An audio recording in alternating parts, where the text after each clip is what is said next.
la vocation de la France, sa fidélité à son histoire et de savoir construire la paix et promouvoir la dignité des personnes. Une déclaration hier à Versailles qui n'a pas rassuré la centaine d'intellectuels et de spécialistes de la Syrie, vent debout contre le président Macron, accusé de soutenir Bachar al-Assad. À l'origine de cette bronca, une interview du chef de l'État accordée à la presse européenne il y a quelques jours. Le vrai aggiornamento que j'ai fait sur ce sujet est que je n'ai pas énoncé que la destitution de Bachar al-Assad était un préalable à tout, car personne ne m'a présenté son successeur légitime. Fini donc le cap fixé jusqu'ici par la France, à savoir ni Daesh ni Bachar, un contre-pied assumé. Daesh, c'est notre ennemi. Assad, c'est l'ennemi de son peuple. Ce qu'a dit Emmanuel Macron, c'est que concernant la solution politique, la France était prête à agir pour aboutir à une solution négociée. Entre réel politique et morale, la France a-t-elle choisi? Les signataires de la pétition de libération s'insurgent, considérant que Bachar al-Assad est avant tout un ennemi de l'humanité. Les crimes et les exactions sont documentés. Pour sortir de 6 années de conflit, de nouvelles négociations viennent de débuter aujourd'hui à Astana au Kazakhstan, sous l'égide de la Russie, de l'Iran et de la Turquie. Mais faut-il vraiment renouer avec Bachar al-Assad dans le sillage de Vladimir Poutine, ou y a-t-il une autre alternative? Alors que l'opposition syrienne avance en ordre dispersé, avec qui construire la paix en Syrie? Ziad Majed, oui, sortez vos petites notes si vous en avez. Vous êtes politologue, spécialiste du Moyen-Orient. Vous êtes professeur à l'Université américaine de Paris. Vous avez co-signé donc la tribune des chercheurs mettant en garde Emmanuel Macron contre lui-même. En l'occurrence, selon vous, Emmanuel Macron affiche du mépris vis-à-vis de tout le peuple syrien.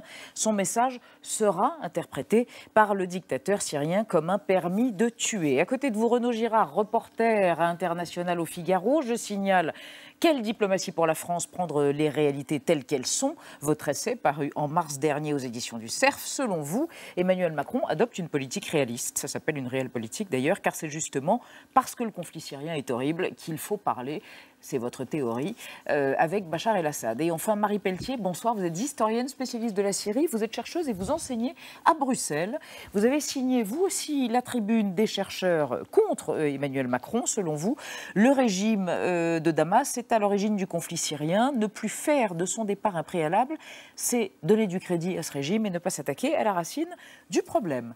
Une question d'un de nos internautes et c'est parti pour ce débat. Oui, Nadia. Un téléspectateur qui veut savoir où en est l'État islamique en Syrie et s'il le reste Raqqa pour combien de temps. Ziad Majed, on a entendu Emmanuel Macron désigner les terroristes comme l'ennemi de la France, dont l'État islamique. Comment est-ce qu'ils s'en sortent? Où est-ce qu'ils en sont sur le territoire syrien aujourd'hui? Qu'est-ce qu'ils ont perdu? Ils ont perdu une grande partie du territoire syrien qu'ils contrôlaient au nord et au nord-ouest. Maintenant, ils sont à l'est du pays.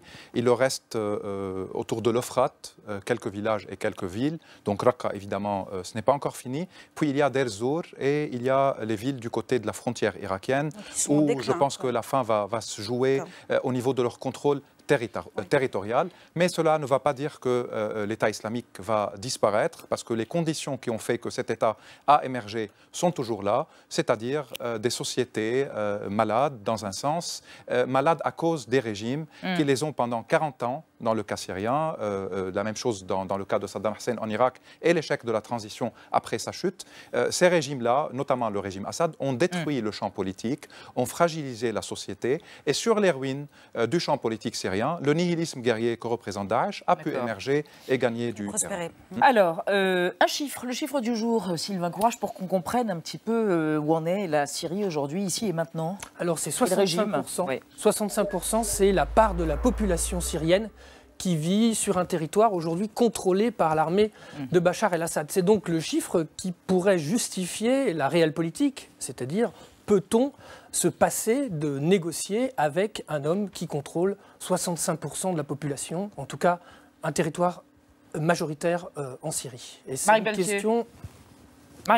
Peut-on se passer de Bachar el-Assad, mais la question est surtout quelle est l'origine de cette crise. C'est-à-dire qu'on sait aujourd'hui non seulement que Bachar el-Assad est à l'origine de la guerre en Syrie, mais qu'aussi il est toujours le premier responsable des victimes civiles en Syrie. Et donc ce qui est un petit peu questionnant dans ce narratif de la réelle politique, c'est est-ce qu'on tient vraiment en considération les réalités de la Syrie? Est-ce que par exemple le fait que les crimes de guerre soient quotidiens et soit le fait du régime est encore une donnée qu'on prend en considération, ou est-ce qu'on estime, une fois pour toutes, que le réel, ce n'est pas ça? Donc je pense que c'est un peu la question là à votre voisin, la question fondamentale. Oui, je peux lui poser la question, mais je pense que je ne suis pas journaliste. Alors, quelle est la question que vous me posez? Est-ce qu'il faut qu'elle soit posée par les deux Non, elle est posée par nous. Elle est posée par nous. Comment justifier cette réelle politique? Faut-il rouvrir une ambassade et comment justifier une politique extrêmement pragmatique, froidement pragmatique, c'est-à-dire moi, je pense qu'il n'aurait pas son départ n'est plus un préalable. Moi, je pense qu'il n'aurait pas fallu fermer l'ambassade en mars 2012.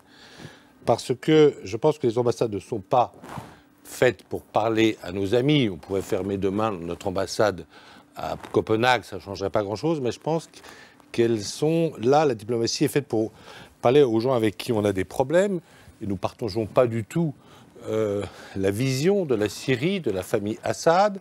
Nous avons eu des problèmes d'ailleurs sérieux avec le père Hafez al-Assad, qui a fait assassiner notre ambassadeur en novembre 1981 à Beyrouth.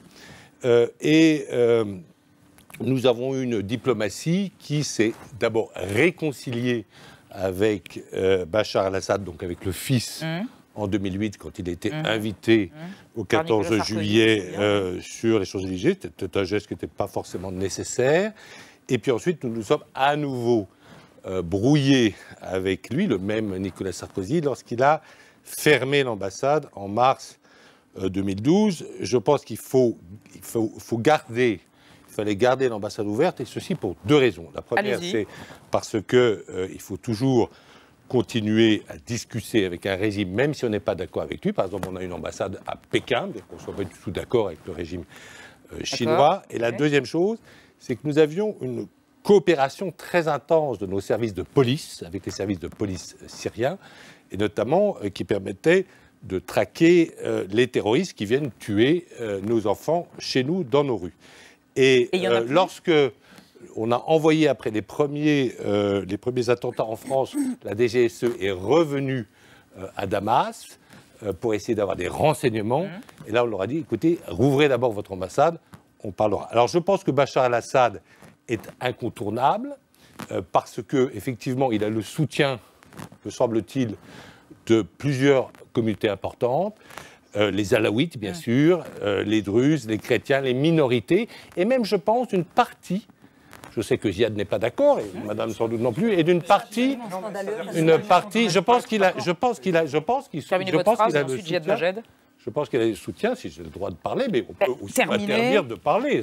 Terminez, ne faites pas votre kéké. Non, mais je pense qu'il a le soutien d'une partie, alors on ne sait pas, d'une partie aussi de la bourgeoisie sunnite. Il faut rappeler d'ailleurs que sa femme est sunnite et que son chef des services secrets, qui s'appelle Ali Mamlouk, est sunnite. Donc je pense qu'il est incontournable et qu'il faut lui parler. Alors est-ce que si nous administrions la Syrie, est-ce qu'il faudrait mettre Bachar al-Assad à la tête de la Syrie? Je ne pense pas. Mais nous avons renoncé à administrer la Syrie depuis 1946. Depuis le protectorat. Voilà. Premièrement, par rapport aux chiffres que vous avez avancés, il faut savoir qu'il y a 60 à 65% de la population syrienne sous le contrôle de Bachar al-Assad, la région que son armée, ce qui reste de son armée, et les milices chiites iraniennes, libanaises, irakiennes, afghanes contrôlent avec les Russes, parce que simplement, ils ne sont pas bombardés.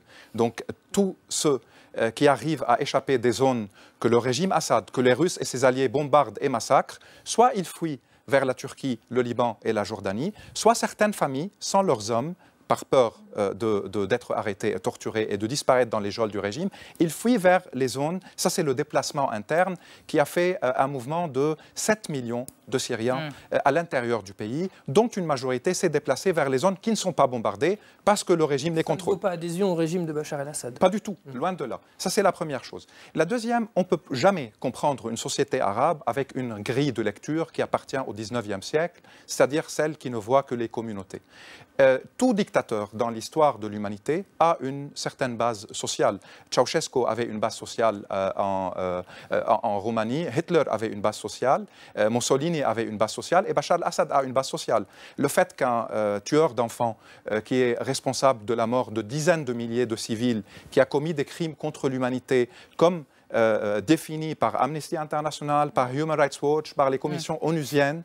Cela ne veut pas dire qu'il n'a pas une petite base sociale qui le soutient, et ce n'est pas la raison de sa légitimité dans ce sens-là. Et je finis avec une idée, c'est que les ambassades et la diplomatie, c'est pour parler avec les rivaux, parfois les ennemis, mais quand il y a des crimes contre l'humanité et quand il y a des crimes de guerre, selon le droit international, selon l'effort que l'humanité a construit après la Deuxième Guerre mondiale, où les Européens ont commis des barbaries et des atrocités comme les barbaries et les atrocités que commet Assad aujourd'hui, il y a les mécanismes du droit international, il y a la Hague et il y a des tribunaux et non pas la diplomatie classique. Donc le réel politique, ce n'est pas de normaliser avec des criminels parce qu'ils tuent d'autres personnes, c'est de trouver des mécanismes du droit international, et la coopération sécuritaire entre la France et la Syrie, ça a été toujours un piège que les régimes arabes savent bien construire.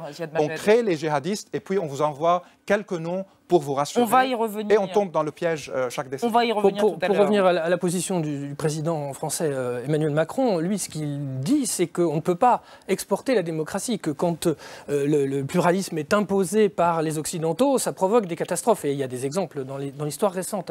Est-ce que ça, c'est un argument? Je vais m'exprimer sur cette question à titre citoyen. Ce sont les Syriens qui m'ont réappris la démocratie. C'est-à-dire que je ne pense pas, et je pense que c'est un récit complotiste d'adhérer à l'idée que forcément un soulèvement populaire dans un pays arabe, ça ne peut venir que d'une volonté extérieure, une volonté occidentale.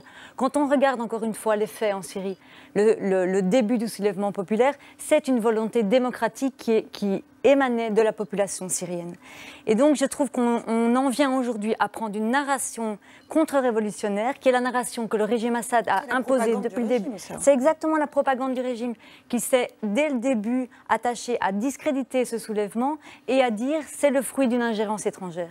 Et c'est ça mon principal sujet d'inquiétude actuellement, c'est qu'on a l'impression qu'au plus haut du sommet de l'État français, on reprend ce narratif, cette propagande, on reprend en tout cas certains éléments de propagande. Et qu'on puisse dire ça tranquillement, quelque part, sans que ça vienne nous perturber, c'est quelque part inquiétant. Ça vous a perturbé, puisque vous avez signé une tribune dans laquelle vous avez exprimé votre... Non, je disais un on très général ici, évidemment, dans la société, je voulais dire.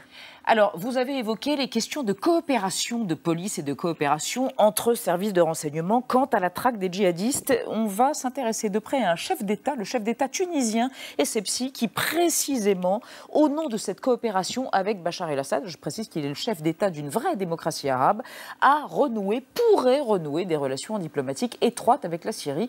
Son portrait perplexe par Olivier Bucreux.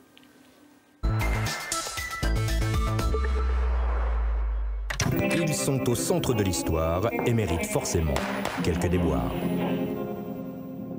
Macron n'est pas le seul à retourner sa veste. Le chef de l'État tunisien a lui aussi fait la danse du ventre à l'ami Bachar. Alors faut-il tortiller du postérieur avec Essebsi? Il l'a dit sans sourciller, la Tunisie n'est pas opposée à une reprise à leur niveau normal des relations diplomatiques avec la Syrie. Normal, le terme est-il bien choisi quand il s'agit de parler du régime sanguinaire de Bachar al-Assad. Mais Beji Caïd Essebsi, BCE pour les intimes, n'est pas du genre à faire dans la délicatesse. Considéré comme un communicateur difficile à intimider, l'ancien compagnon de route de Bourguiba est connu pour mélanger pendant ses interviews vieux proverbes tunisiens et versets du Coran. Certains se souviennent de sa jolie saillie à propos d'une élue islamiste, ce n'est qu'une femme, propos qu'il avait justifié à l'époque par un souci de galanterie. Normal, pourrait-on dire. À 88 printemps et plus toutes ses dents, le président aime évoquer ce pays frère qu'est la Syrie. En 2015 déjà, il avait fait un premier pas en désignant un représentant consulaire auprès du régime de Bachar pour suivre sur place la situation des Tunisiens, en particulier les 5000 ressortissants ayant rejoint les rangs d'organisations djihadistes. Soit, rapporté à la population, l'un des ratios les plus élevés au monde. Mais une valse, ça se fait à deux. Le régime d'Al-Assad serait prêt aujourd'hui à fournir à BCE des informations sur les filières de recrutement de jeunes Tunisiens vers la Syrie. Il se murmure en Tunisie qu'Essebsi n'est qu'une vieille marionnette. De là à dire que c'est Bachar qui tire les ficelles, il n'y a qu'un pas de danse. Merci Olivier Bougreux. Sylvain, courage. Oui, on vient de voir que pour le président tunisien Essebsi, le retour des djihadistes était une question brûlante et importante. Est-ce que ça ne peut pas être aussi une motivation, Renaud Girard, pour reprendre langue avec Bachar el-Assad, pour bénéficier de cette coopération policière et mieux connaître les guerriers qui reviennent? D'abord, je crois que ce qu'a dit Marie Pelletier est juste. Vous voyez, on a parfois des points d'accord, c'est-à-dire que quand elle a dit que c'était une vision complotiste et fausse, que ce sont des influences extérieures qui ont provoqué le soulèvement en Syrie à partir de 2011, je pense qu'elle a raison. Je pense que c'est un fait historique que c'est une population, c'est-à-dire que la Syrie n'a jamais été unie. Il y a eu des tensions très fortes qu'a d'ailleurs étudié Michel Serra quand il était à Alep, le chercheur Michel Serra. Donc il y a toujours eu des tensions très fortes en Syrie et je ne crois pas du tout que c'est la moindre influence extérieure qui ait provoqué ce soulèvement en Syrie. Ça, c'est la première chose. Il y a peut-être effectivement une imitation des autres printemps arabes qui avaient eu lieu en Tunisie et en Égypte et en Libye, mais je ne pense pas du tout qu'on peut parler d'influence d'État extérieur, dont je suis d'accord avec elle.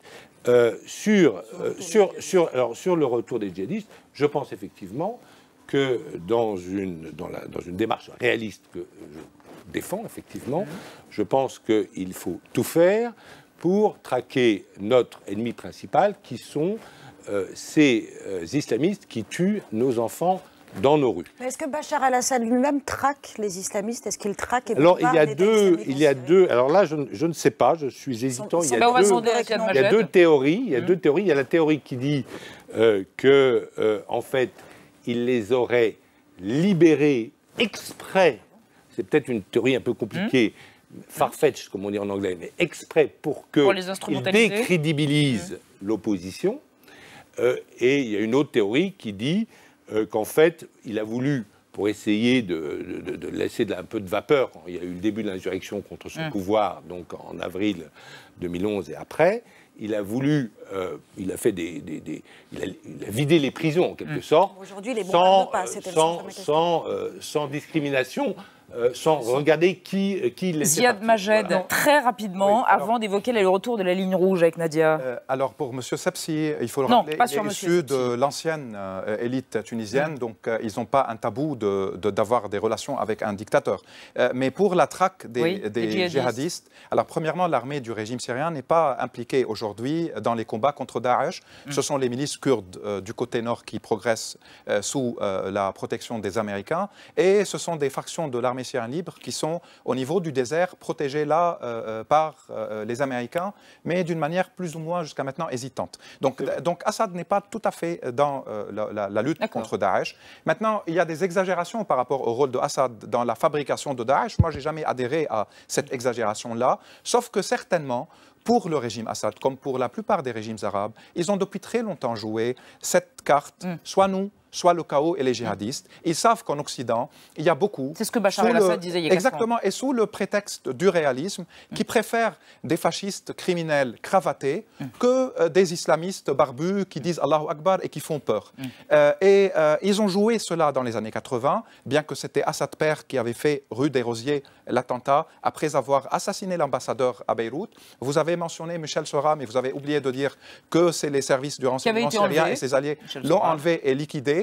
Que Bachar el-Assad lui-même a assassiné Samir Kassir, un confrère historien franco-libanais à Beyrouth en 2005. Et finalement, vous avez reçu les Dabbar, père et fils, qui sont français, qui sont aujourd'hui dans les geôles du régime, avec les dizaines de milliers qui sont torturés.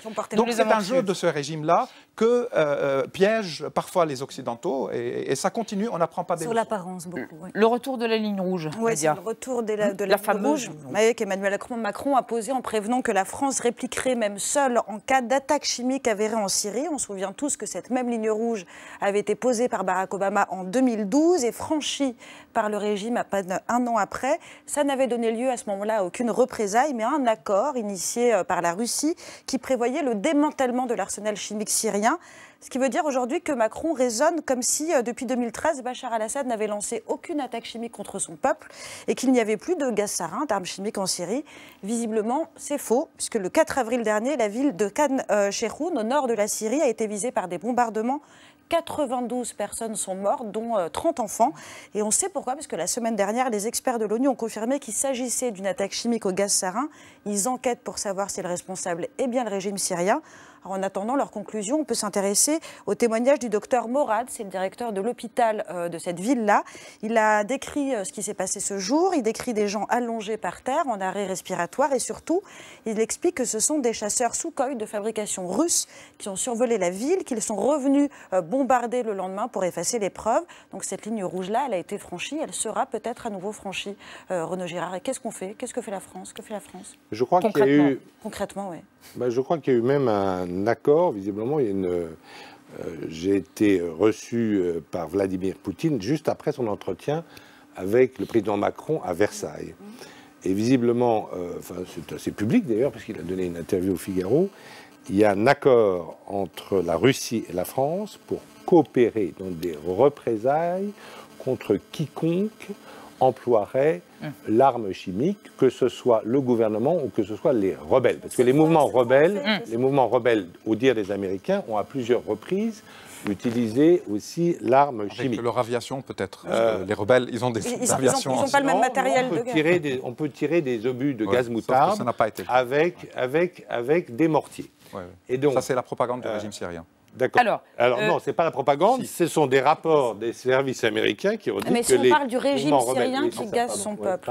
Si on parle du régime syrien qui gaze son peuple. Alors effectivement, parce qu'il y a des journalistes, il y a Simon Hirsch qui a publié récemment rapidement un démenti d'une enquête qui dit que c'était faux, je n'en sais rien, mais effectivement. Non. Le négationnisme a toujours existé, le révisionnisme a toujours existé. Alors, est-ce que je peux simplement dire quelque chose où il y a simplement deux personnes voilà, Vous ne faites quasiment rien, cher Renaud Girard, vous dites tout à votre aise depuis tout à l'heure. Alors, ce que je dis, sans être interrompu, je ne vous ai pas interrompu. Oui, c'est vrai. Un grand laïus, là. Sauf qu'il ne faut pas dire des choses fausses. Alors, Renaud Girard, rapidement, et ensuite Ziad Majed. Préparé à l'avance. Non, je n'ai rien préparé à l'avance, mais rapidement, on perd du temps. On perd du temps. Oui, non, mais vous m'avez interrompu. Comme ça. Oui, mais vous attendez, puis après, vous dites... Terminez, rapidement, il nous reste très peu de temps, s'il vous plaît. D'accord, voilà, mais... S'il vous plaît. Voilà. Non, ce que je pense, c'est qu'effectivement, on savait que Bachar al-Assad était très cruel, mais on ne savait pas qu'il était stupide. Bon. Donc, il savait très bien que les Américains auraient comme ligne rouge l'utilisation d'armes chimiques. Et d'ailleurs, sa base était bombardée par le président Trump. Donc, est-ce que, effectivement, il est tellement bête qu'il va quand même bombarder chimiquement un village qui n'a pas d'intérêt stratégique pour lui? Je pose la question. Voilà. Plutôt que de raisonner par intérêt, on peut regarder les faits. Rapidement. Il y a des preuves qui existent. Il y a des activistes des droits humains qui ont collecté les preuves depuis des années. Je trouve que toujours raisonner par intérêt, c'est aussi refuser d'étudier le réel tel qu'il est, les faits tels qu'ils sont. Je voudrais simplement dire aussi sur la ligne rouge, c'est que non seulement elle a déjà été franchie plusieurs fois dans la mesure où les attaques chimiques ont été réitérées à de nombreuses reprises, mais il y a aussi toute une philosophie de la ligne rouge, c'est-à-dire pourquoi est-ce que les attaques chimiques aurait un caractère spécifique. On peut en discuter de la spécificité, mais on doit quand même redire aussi que ce qui tue massivement en Syrie, ce n'est pas les armes chimiques. Et donc, quelle parole on a, quelle action on a sur les bombardements aux armes, on va dire, traditionnelles, conventionnelles. Et donc, je trouve qu'on est typiquement ici dans une illustration de comment un débat peut se déplacer sur des termes pseudo-techniques pour en fait complètement noyer le fait qu'il y a des civils qui sont tués tous les jours et que ça doit être notre préoccupation, surtout quand on est comme Emmanuel Macron, président d'un pays où il a bâti toute sa campagne sur le fait de porter en étendard des valeurs, défendre les droits humains, etc. Quelle parole audible on peut avoir si on dit ça et qu'en même temps on fait de crimes contre l'humanité une espèce de détail technique? Moi, c'est pas ce que Macron veut faire. Non. Je parle de manière générale. Il y a aujourd'hui des discussions de paix qui ont été initiées à Astana. C'est la conclusion de ce débat, Renaud Girard. Les mouvements rebelles et le régime et les Turcs. Et il veut, et le président Macron a tout à fait raison, de vouloir encourager ces négociations qui ont lieu aujourd'hui à Astana. Pas en acceptant un criminel de guerre au pouvoir.